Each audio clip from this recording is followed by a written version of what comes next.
Partnering with NRCS to develop a hillside orchard drainage plan can help you find solutions to manage stormwater, irrigation, and erosion issues throughout your hillside farm. My name is Matt Roberts, and we're in the Carpinteria area in southern Santa Barbara County. And this is a farm that my family has had since 1911.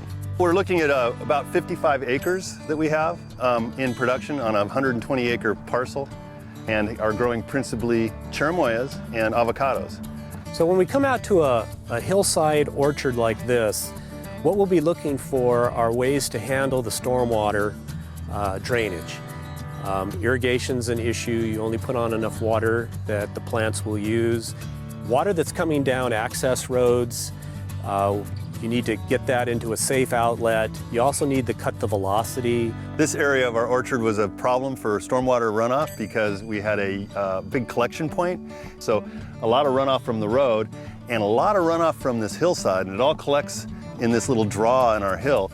And that was causing a huge erosion problem. We had an area where it had scoured out 6 feet of soil and it was 10 or 15 feet wide. So the NRCS came in and provided a very apt, very doable solution with an engineered design using culverts and some other drop inlet structures. In this case, we laid the pipe in the ground. We trenched the pipe into the ground. And it can have multiple inlets, multiple opportunities for the water to get into that conduit. This is the start of the project where we did the soil control or erosion control project. And this is a drop inlet that we cast in place. There is I think it's a 12-inch or maybe 15-inch culvert that runs 330 feet down to the edge of the property. And I see we have an intermediate inlet, and I understand the function of that would be to intercept water further down the hill. The more inlets you have, more opportunity for the water to get into that main pipe that comes down the hill, the less velocity that you'll have in that pipe. These intermediate inlets are also opportunities to bring other drainage into this major inlet that we have on the pipe. So it doesn't necessarily just have to handle the water flowing down the hill. You can also bring in side drainage. This is the outlet to the underground outlet project that we have. The important aspect here is to dissipate the energy of the water that's flowing through the pipe before it moves on to a further downhill. So the water's coming out at a high velocity, and what we want to do here is dissipate that energy, and we do that with a rock basin, and then it moves into the county road culvert.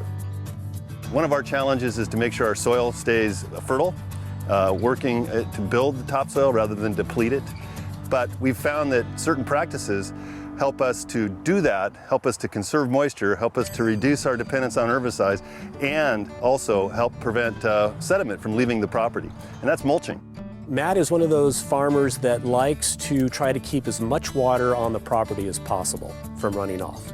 And it makes a difference how much vegetative cover or organic material that you have on the surface of the soil. Well, you know, we applied for an EQUIP grant through the NRCS, and they were very helpful, very easy to work with.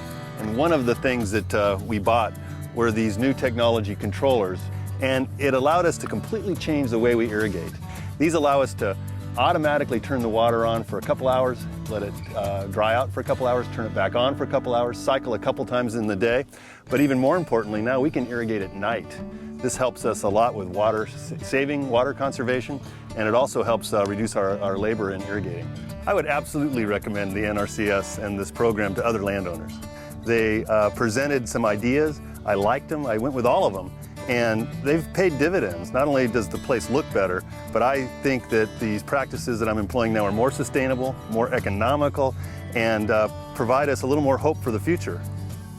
If you'd like more information on hillside orchard drainage or other conservation practices, contact the District Conservationist at your NRCS office or visit our website.